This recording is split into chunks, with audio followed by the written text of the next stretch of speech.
Sau chuyến thăm của Bộ trưởng Nông nghiệp, Linh Philip ngay lập tức nhận được tin vui từ Chủ tịch huyện.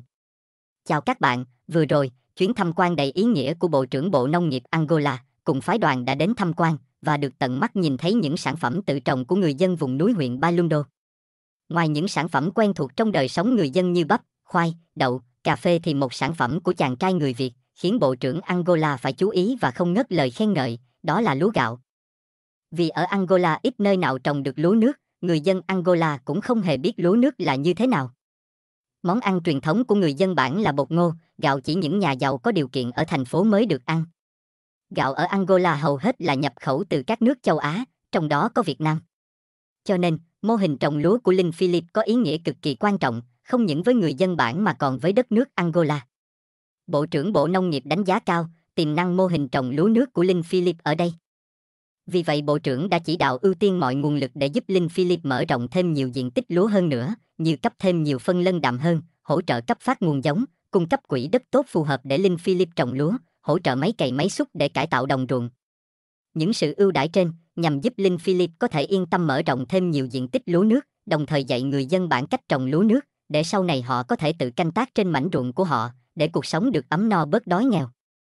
Sau chuyến tham quan đặc biệt này, hôm sau Linh Philip nhận được tin vui từ Chủ tịch huyện muốn cung cấp nguồn đất thích hợp có nguồn nước dồi dào, để hỗ trợ cho Linh Philip trồng lúa vào mùa tới. Việc tìm ra nguồn đất tốt cho Linh Philip trồng lúa là một tin vui lớn, mở ra cơ hội cho việc mở rộng diện tích lúa trong mùa tới. Điều này giúp đảm bảo sự ổn định và phát triển liên tục của mô hình trồng lúa nước ở châu Phi.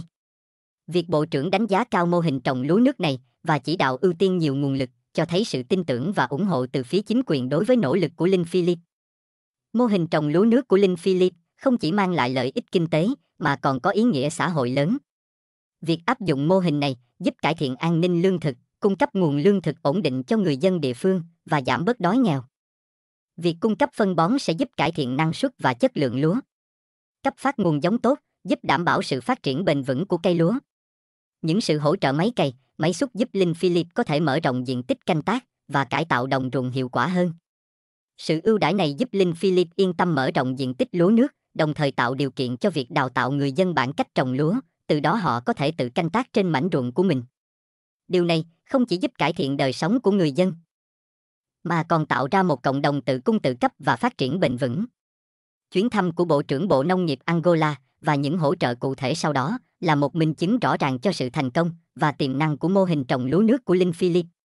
Điều này không chỉ nâng cao uy tín và hình ảnh của Việt Nam trong mắt bạn bè quốc tế, mà còn tạo điều kiện cho sự phát triển bền vững của cộng đồng người dân địa phương. Hiện tại, Linh Philip đang lên kế hoạch dự định cải tạo đất ở trang trại Việt Phi Farm nhằm tăng cường diện tích trồng lúa mùa mưa lên nhiều nhất có thể. Vì đã có kinh nghiệm thành công trong vụ mưa trước, đồng thời tận dụng hệ thống kênh mương sẵn có, nên Linh Philip có đầy đủ niềm tin về cây lúa vào mùa mưa tới. Việc Chủ tịch huyện gọi Linh Philip để chỉ cho mảnh đất ở trục đường bản Chilembo hỗ trợ trồng lúa. Đó là một tin vui, nhưng bên cạnh đó, Linh Philip cũng gặp phải những khó khăn hạn chế nhất định. Vì một mình anh và bác Quý phải cán đáng hết một diện tích rộng lớn ruộng lúa ở Việt Phi Farm và bản Chilembo, thực sự rất vất vả. Bây giờ làm thêm lúa bên đất của huyện hỗ trợ, thì nếu không có máy móc và phân bón hỗ trợ, thì thực sự khó khăn cho Linh Philip. Chính vì vậy, Linh Philip có đề nghị Chủ tịch huyện hỗ trợ thêm máy cày máy xúc, đồng thời hỗ trợ thêm nguồn phân bón, để hỗ trợ Linh Philip trong quá trình cải tạo đất để trồng lúa ở vùng đất mới. Chủ tịch huyện nghe Linh Philip trình bày những đề xuất như vậy, ông cũng vui vẻ đồng ý ngay. Chủ tịch huyện cũng hứa tạo mọi điều kiện thuận lợi nhất cho Linh Philip có thể yên tâm trồng lúa giúp đỡ dân bản. Nguồn phân bón nhà nước hỗ trợ không phải người dân nào ai muốn nhận cũng được, chính quyền chỉ ưu tiên những người có chức có quyền, như các lãnh đạo phòng ban của xã, các bác trưởng bản mới được hỗ trợ nguồn phân bón này. Người được nhận hỗ trợ phân bón sẽ được ưu đãi mua với giá gốc của nhà nước, nghĩa là nhà nước hỗ trợ một phần giá trong đó, người dân khi nhận phân sẽ phải đóng một phần nhỏ nữa thôi. Phân của nhà nước hỗ trợ sẽ rẻ hơn 50% so với thị trường bên ngoài. Chính vì Linh Philip đã làm được nhiều điều có lợi ích cho người dân bản Angola, giúp dân bản xóa đói nghèo. Cho nên lãnh đạo huyện đã nhìn thấy những việc làm ý nghĩa của Linh Philip, cho nên huyện rất ưu tiên hỗ trợ nhiệt tình cho trang trại Việt Phi Farm phát triển hơn. Đây cũng là sự ghi nhận của lãnh đạo huyện dành cho Linh Philip. Đồng thời là động lực để Linh Philip cố gắng hơn nữa trên bước đường làm thiện nguyện giúp đỡ người dân bản địa Angola thoát nghèo. Kế hoạch cải tạo đất của Linh Philip tại Việt Phi Farm để tăng diện tích trồng lúa trong mùa mưa là một bước tiến quan trọng và có tầm nhìn chiến lược. Việc mở rộng diện tích trồng lúa không chỉ giúp tăng sản lượng lương thực, góp phần đảm bảo an ninh lương thực cho cộng đồng, mà còn tạo ra cơ hội học hỏi và truyền đạt kỹ thuật canh tác lúa nước cho người dân địa phương, giúp họ tự canh tác và cải thiện đời sống. Sự cam kết của chủ tịch huyện trong việc hỗ trợ máy móc và phân bón không chỉ giúp giảm bớt gánh nặng tài chính cho Linh Philip, mà còn tạo điều kiện thuận lợi để anh tập trung vào việc trồng lúa và giúp đỡ dân bản. Đây là một sự động viên lớn lao và khuyến khích Linh Philip tiếp tục cống hiến. Việc mở rộng diện tích lúa và nhận được sự hỗ trợ cần thiết sẽ giúp Linh Philip tiếp tục công việc ý nghĩa của mình, đồng thời tạo ra một mô hình mẫu mực về phát triển nông nghiệp và hợp tác quốc tế ở châu Phi, góp phần xây dựng hình ảnh tích cực về Việt Nam, những con người tận tụy vì cộng đồng các quốc gia nghèo khó. Cách đây mấy tháng trước, Chủ tịch huyện có xuống tham quan mô hình lúa nước mùa mưa ở trang trại Việt Phi Farm. Chủ tịch huyện vô cùng thích thú và vui mừng khi lần đầu tiên được nhìn thấy những ruộng lúa nặng trĩu hạt, vươn mình hiên ngang trong gió trời châu Phi. Trong giây phút vui mừng vì người Việt đã đưa được cây lúa nước sang trồng thành công ở vùng đồi núi Angola này. Mô hình này có thể cứu đói hàng ngàn người dân bản vùng núi Angola. Chủ tịch huyện đã cam kết hỗ trợ những nguồn lực vật tư cần thiết để Linh Philip giúp dân bản trồng lúa thoát nghèo. Cũng thật mừng là vừa rồi, anh trưởng phòng bên cấp phát lân đạm của huyện đã gọi ông chủ Việt Phi Farm lên huyện để nhận nguồn hỗ trợ phân bón từ chính phủ Angola. Đó là đợt đầu nhận được nguồn hỗ trợ quý giá này, tuy vẫn còn hạn chế về số lượng, nhưng cũng là tín hiệu vui tích cực cho trang trại, nó là tiền đề cho những sự quan tâm và hỗ trợ nhiều hơn trong tương lai. Chuyến thăm của ngài Bộ trưởng vừa rồi như một chất xúc tác mạnh mẽ giúp thúc đẩy sự hỗ trợ mạnh mẽ hơn từ chính quyền sở tại. Hiện nay lúa nước ở trang trại Việt Phi Farm và ở bản Chilembo đang đi vào ổn định, lúa đã xanh hơn và bắt đầu đẻ nhánh. Chúng ta dễ dàng nhận thấy một điều rằng, ở những ruộng lúa xạ thẳng thì lúa phát triển mạnh mẽ và nhanh hơn những ruộng lúa cấy. Vì lúa ở ruộng xạ không bị mất sức do nhổ lên cấy xuống như ruộng cấy, cho nên lúa xạ phát triển ổn định và nhanh chóng.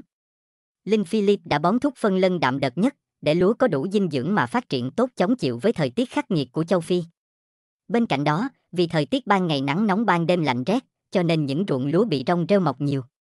Chính vì vậy, anh đã dùng vôi để diệt trừ không cho chúng cạnh tranh dinh dưỡng làm hại lúa. Ngoài ra, Linh Philip cũng cần đề phòng các loại sâu bệnh hại lúa, bởi vì mùa khô này, ở đây toàn là một màu khô cỏ cháy, chỉ đặc biệt ở trang trại Việt Phi Farm là có màu xanh. Đó cũng là điểm thu hút của các loại sâu bệnh hại. Nhưng với sự kinh nghiệm trồng lúa của người kỹ sư nông nghiệp già Bát Quý, thì Linh Philip cũng có thể yên tâm và hy vọng về một mùa vụ nối tiếp thành công. Để chứng minh cho lãnh đạo chính quyền và người dân biết được không gì là không thể, cứ kiên trì nỗ lực thì ắt sẽ thành công, không sợ bị đói nghèo. Bàn tay ta làm nên tất cả, có sức người sỏi đá cũng thành cơm. Vừa rồi, trưởng phòng cấp phát lân đạm của huyện có đi ngang qua chỗ bản Chilembo. Ông ngỡ ngàng, kinh ngạc khi nhìn thấy những ruộng lúa bậc thang xanh tốt ở đây. Trưởng phòng ở huyện có khoe những gì thấy được cho Linh Philip biết, đồng thời anh trưởng phòng cấp phát lân đạm huyện cũng có nói Linh Philip gửi bản danh sách những người dân bản Chilembo mà được Linh Philip dạy cách trồng lúa và làm nông nghiệp. Việc này nhằm mục đích có chứng từ gửi lên các lãnh đạo cấp trên, để có cơ sở hỗ trợ phân bón và những vật tư cần thiết cho Linh Philip và người dân bản Chilembo trong việc làm nông nghiệp trồng lúa xóa đói cho dân bản. Cũng thật mừng cho người dân bản Chilembo khi trong mùa khô này nhiều nơi không thể làm được gì, mà ở đây những ruộng rau cải tươi ngon xanh tốt. Bên cạnh những ruộng lúa cấy cũng đang thời kỳ phát triển đẻ nhánh. Cải ở bản Chilembo vì được bón lân đạm đầy đủ, cộng với nguồn nước dồi dào nên phát triển rất tốt, mỗi cây cải trưởng thành khối lượng khoảng 1 đến 1,5 kg. Linh Philip cho biết, ở ngoài chợ giá rau cải này rất cao, cực kỳ đắt, vì ít nơi nào trồng được. Ước tính nếu thu hoạch một phần số cải này, có thể cũng bán được hơn 10 triệu đồng Việt Nam. Nhưng anh có hứa lúc trước với người dân bản là khi thu hoạch sẽ chia cho người dân mỗi người một ít để ăn, và sẽ được chia đều theo danh sách chấm công của quản lý. Số rau cải này Linh Philip sẽ chia thành nhiều đợt, nhằm tránh việc người dân chia nhiều ăn không hết, để hỏng thì uổng phí. Người dân bản khi được chia rau để ăn ai nấy cũng đều vui mừng hớn hở. Họ cảm nhận được thành quả lao động mà họ có được, và sẽ cố gắng làm việc hơn. Đôi khi hạnh phúc chỉ là một điều đơn giản nhỏ nhặt như vậy, khiến người dân vui vẻ rồi. Trong cuộc sống, biết đủ và hài lòng với những gì đã có, đó là niềm hạnh phúc to lớn. Những nỗ lực của Linh Philip tại trang trại Việt Phi Farm và Chilembo đã mang lại những thay đổi tích cực, không chỉ về mặt kinh tế mà còn về mặt xã hội. Sự chia sẻ và công bằng trong việc phân phối thành quả lao động đã tạo ra niềm vui và động lực làm việc cho người dân, đồng thời xây dựng một tinh thần cộng đồng vững mạnh, giúp người dân bản cố gắng làm việc hơn, vươn lên thoát nghèo. Cảm ơn các bạn đã dành thời gian xem hết video. Nếu thấy video này hay ý nghĩa, xin vui lòng cho mình xin một like và nút đăng ký kênh nhé. Chúng ta hãy cùng nhau làm một việc nhỏ giúp loan tỏa hình ảnh đẹp của đất nước. Tạo động lực cho team Quang Linh Vlog, trên bước đường thiện nguyện giúp đỡ người dân bản vùng núi châu Phi thoát nghèo, cho thế giới thấy được đất nước con người Việt Nam thân thiện và tuyệt vời như thế nào. Cảm ơn các bạn nhiều, chào tạm biệt và hẹn gặp lại.